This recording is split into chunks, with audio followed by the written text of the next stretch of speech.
Good afternoon, everyone. I'm George Latimer, Westchester County Executive, and we are doing our daily update a little bit later at 2 o'clock to accommodate some of our friends in the media. And as you can see, we're using Zoom to do this communication, a little different than we've done in the last few days.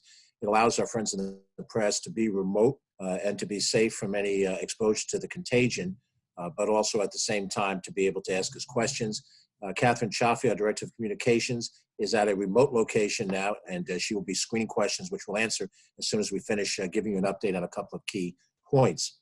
We'll try to make this succinct, try to keep it as factual as we can, take our questions, and then continue on the tasks ahead of us.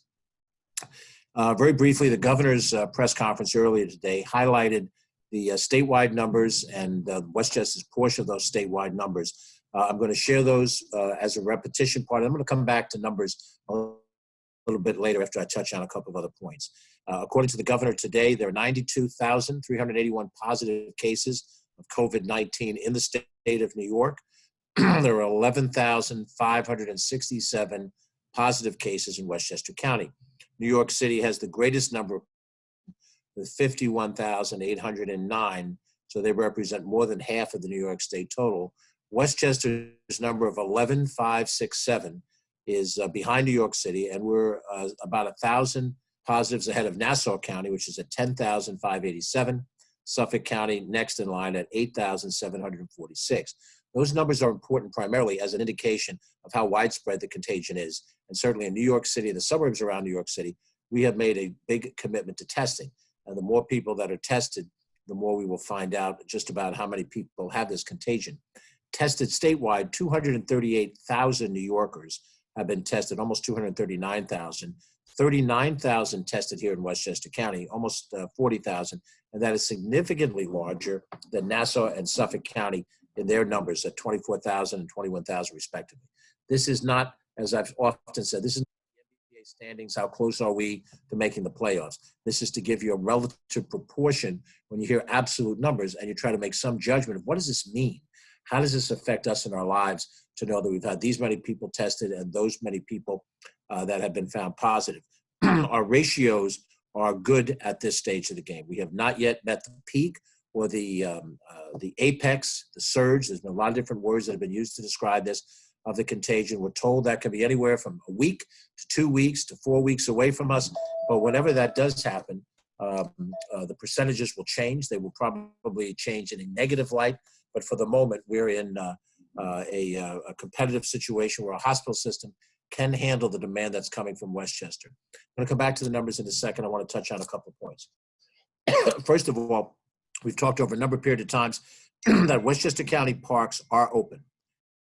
And the parks that are open across the board include our golf courses, our nature centers, and some of our more open plaza areas. I've said repeatedly in every one of these situations, we need people to voluntarily practice social distancing. And to the extent that we do that, we protect ourselves and we reduce or we try to eliminate the spread of the contagion. But we've kept the county parks open so that people who have no other available recreation have at least some opportunity while they're in a situation where they're not working or they're working from home, where they can get out, stretch their legs, get some fresh air. Those who are under quarantine and those who are under isolation should not leave the house. They should not go to a county park.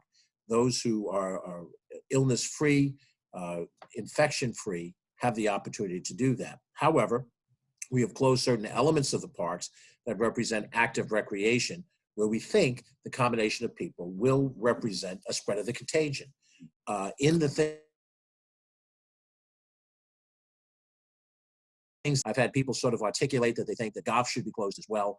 Golf, to me, is analogous to hiking and bicycling. All three of those sports are relatively individual sports. They are not contact with anyone else. You might do it with 1 or 2 or 3 other people in combination, but you do not do it with 20 people or 40 people as other types of sports would be. I personally toured the Saxon Woods Golf Course earlier today. I personally viewed the Maplemore Golf Course earlier today. That's 2 of our 6 golf courses.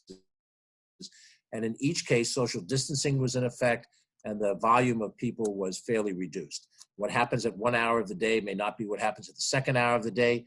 It is certainly possible that a person might take a walk, go past one of these facilities and see a cluster of people at the time. but we've done a number of things. We've closed all takeout elements of the food and beverage operation at each of these golf courses. Previously, the restaurants were closed based on the state law that closes all restaurants. But now we've gone the extra step and there's no takeout involved. There's one person per golf cart. Where you see more than one person in a golf cart, they're not following the rules. It's just like somebody getting a conglomeration of people too close under social distancing. We have established 5 separate details, roving details from our county police, our public safety department, who are circulating between the major parks where there are large numbers of people that are potential. Today happens to be a very nice day. We had a very rainy weekend, so we didn't hit those numbers on the weekend.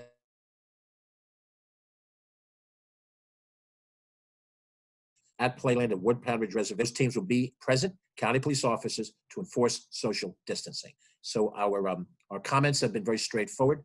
We are trying to maintain an intelligent opportunity for people to have some respite from being in home most of the time. And it appears from the general feedback we've gotten that we've been able to make sure that the parks are not a source of that spread of contagion beyond a normal situation. The other major news is that we have submitted legislation to the Westchester County Board of deadline date, which is currently April 30th, for people to pay their county taxes, to July 15th, if they can assert that they have been economically damaged in a significant way, economic hardship, due to the coronavirus outbreak. It is not an across-the-board delay until July 15th. Any mortgage or banking organizations that pay for taxes on behalf of the properties that they've mortgaged, they must continue to pay on time, effectively April 1st, with a due date of April 30th at the end of the month. Normally, if you do not pay by April 30th, you pay a penalty of 2% on the principal or the payment due in May, and that number goes up to 5% if you pay it either June or July. We are waiving those fees based on this law. However, this law is optional on the part of town government. So the towns may determine that they don't want to opt into this because they're the ones that actually receive the financial benefit from the late payments. It is their choice to do that depending on how the law is finally adopted. The Board of Legislators is discussing the law. There will be a public hearing on it at some point in time in the next few weeks. We are working with a group of town supervisors to come up with a set of guidelines for what constitutes economic hardship. From my standpoint, I've tried to build into the law the flexibility for the local towns to opt out of the law if they choose, to include the town taxes under the same benefit if they choose, because towns can be different. We heard in talking with town supervisors yesterday on the line that they would rather see a standard across the board for all towns, and so we're happy to work with them on that. We'll let their come to us, and hopefully we can implement it on that basis. But if this does occur, it will make July 15th the day that the Westchester resident has to file their federal taxes, their state taxes, and that would be the final day to pay your county taxes without penalty. After that point, you would have a penalty as you would on your state and federal taxes as well. Now I want to address the numbers issue. This will be the last major point I have before we go to questions. We have had difficulty getting numbers that we can share publicly that are accurate and up to date. The problem we have roughly is as follows. The tests that are done on individuals to test whether they have COVID or not are done and processed at various labs throughout the state. Those labs report numbers into a state system. The acronym, the nickname is ECLARES. It's ECLRES. And that system receives the data from the various labs. They then transfer it to a case management system called CDES. This seems like more information than you want to know, but it's important for you to understand the problem that we face as a county government. CDES has information that they have received through the prior system and from the labs. The County Department of Health goes into that system and downloads the data that provides us the information community by community. As we receive that information community by community, we're then in a position to report how many cases are there in Yonkers, how many cases are there in Ossining, how many cases are there elsewhere. The problem is that in the CDES system, at any given point in time, there's a large number of unknown cases with no address or geography attached to it that might be updated the next day or two, but at the moment that we're drawing down, it's a large chunk. And over the last couple of days, as the number of cases have exploded, we've gotten up now to 11,000. Just a few weeks ago, we were at 100 or 200 cases. We now have a great difficulty with a large number of unknown cases, being able to say a number and have that number be anywhere near the accurate number that applies in that community. So we stopped providing a number yesterday to try to work this out. We cannot seem to get the system to work in a way that will provide us the unknown information in a timely fashion.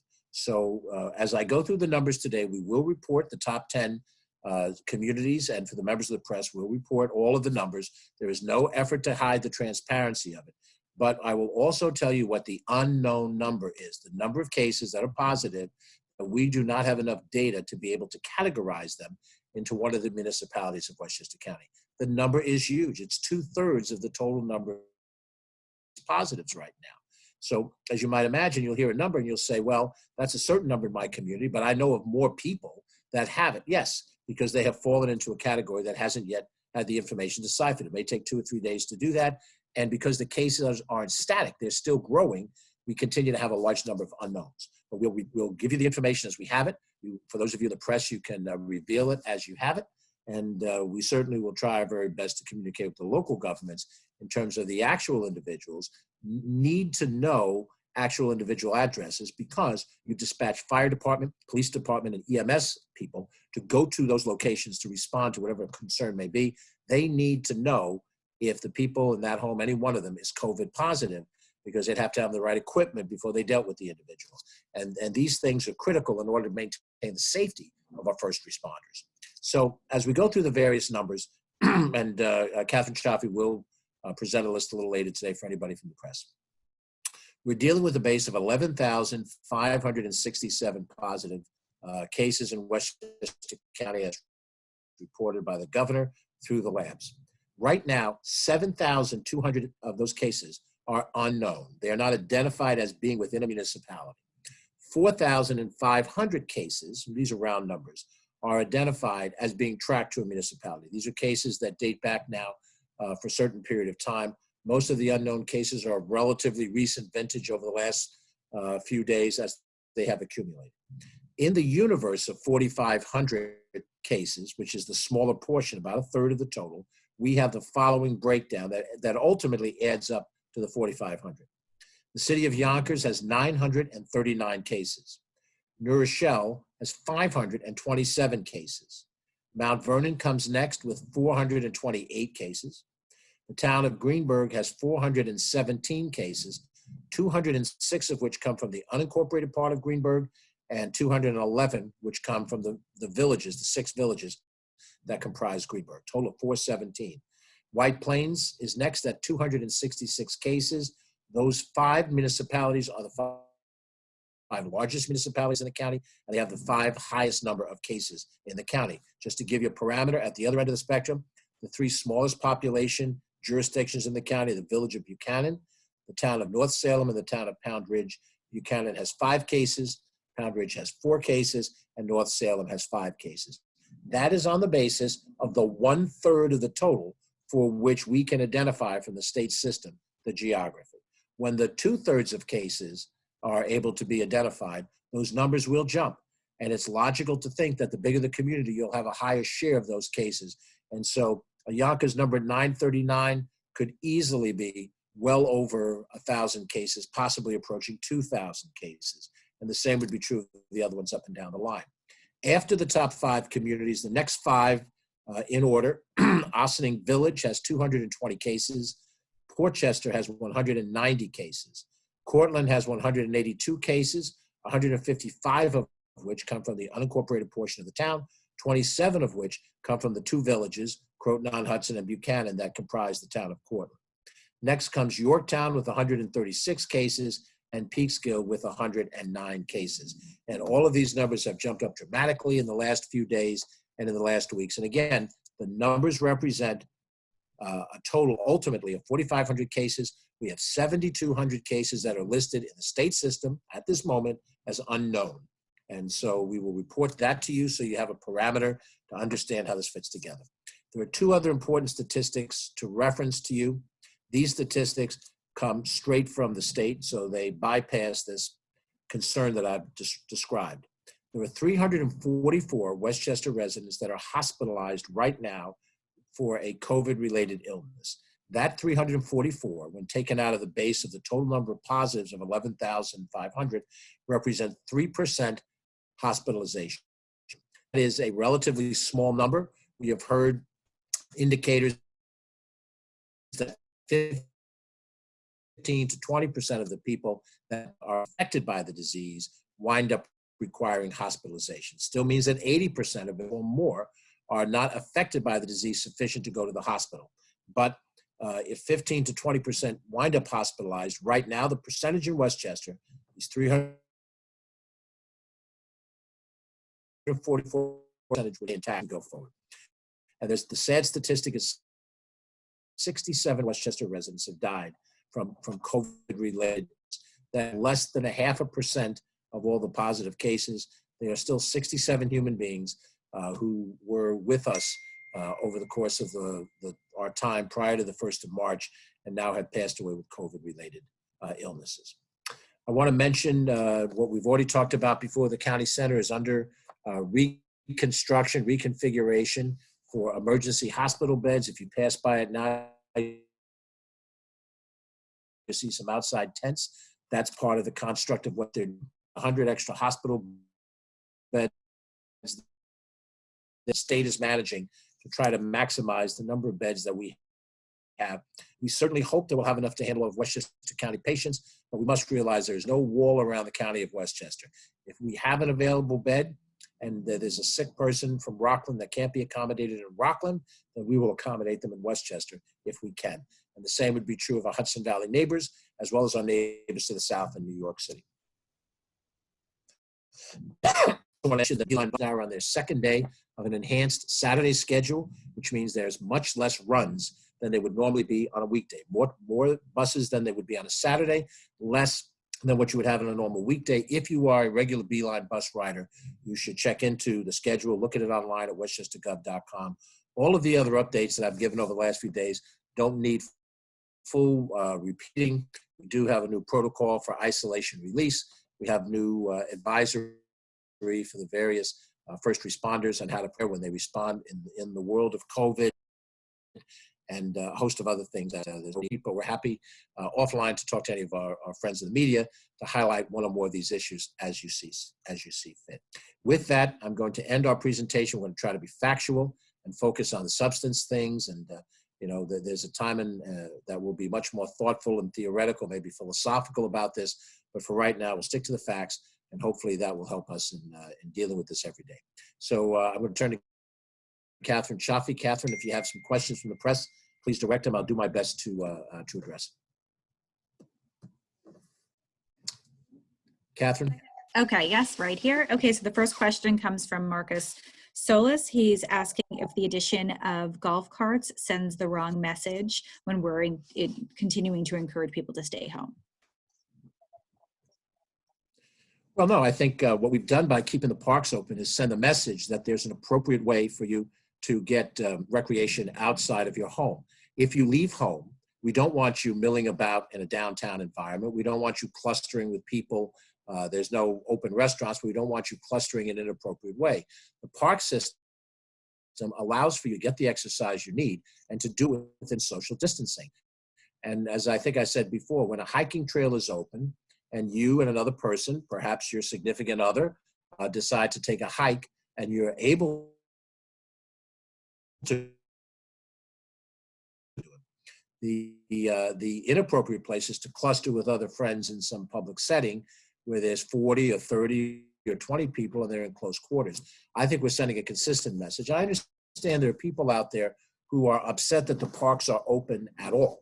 That is a decision that's been made by different jurisdictions. A couple of the towns have closed their park system, but New York State has kept their park system open. And the governor has certainly been very strict about the things that he wants to see closed. He's closed bars, restaurants, gyms, health clubs, barbershops, bowling alleys, nail salons, beauty parlors. So there really can't be much question about the emphasis on trying to stay home. But the practical reality is, if you do go outside for recreation, if you're going to take a bike ride, then you have a place by which you can do it. And that's the purpose of having the parks open. So I think the argument of balance makes sense. We'll see how the contagion goes. And the one thing that we will do is we'll look at facts on the ground. If facts on the ground change, if we can't maintain social distancing in the parks, or if the contagion starts to peak in a way that becomes much more severe, then we'll adjust our strategies accordingly. But we think we're being very reasonable in the way we approach this. Okay, the next question comes from David Wilson. He's asking, on the tax bill, why is it an opt-out for towns instead of an opt-in? Each town will have their own criteria. Why is that? Well, a couple of things, David. First of all, we have 19 towns of all different size and shape. Greenburgh is a town with 93,000 people. Pound Ridge is a town with 4,000 people. Some are more elaborate set of services and systems than others. So what I wanted to do was not mandate things in a rigid way. And I think that's one of the complaints that you generally hear in terms of governments, that things are mandated upon us. We're told we must do this. Well, no one is told what to do. The towns are given the option to opt out or to opt in. And they're also in a position where they can determine whether they want to apply it to their own taxes or not. Because of the unique way that Westchester collects taxes, and this has been in effect for years, long before I came into public office and long before any of my colleagues in local government came into public office. We inherited a system that has a certain mechanism. Since that mechanism exists, if we want to provide a benefit for the taxpayer who pays county taxes, because that's the questions that have been asked, what are you going to do for me? I'm a county property taxpayer. The feds have held off until July 15th. The state has held off until July 15th. What are you going to do in the county government? So what we've done is created a system that allows you to have a grace period from the end of April until July 15th. But because we don't want to impose it on a town, we've given flexibility in it. Now, we were originally prepared to let every town come up with their own criteria of what they thought economic hardship would be. What we heard in our last dialogue is they'd rather have a singular standard. So they're working now to put together a standard that as town supervisors, they feel the majority of them can accept. And we're generally willing to try to adopt a standard. We'll still evaluate it on our merits to determine what it is that we can do. But we think that represents a responsible way to handle the issue with flexibility built in. There may be some changes to the language of the law between now and when it goes before the board for public hearing, and we'll adjust and we'll adapt any of those changes. But I think we've shown flexibility, and I understand that town governments to some degree finance their operations on fees from late penalties. If they want to maintain the late penalties, if they feel that's essential, they can do that. We're not going to force them not to do that. Cities will have the same option. If they decide they want to do it or not do it, that's within their realm. We made the decision to forego revenue in order to protect bus riders and passengers. We left revenue aside by not trying to collect bus fees at the Beeline system. So we understand that decisions have consequences. We're prepared to make the decisions that are within our authority. This decision comes within our authority as a county law, but the local towns also have the opportunity to choose a different policy if they want.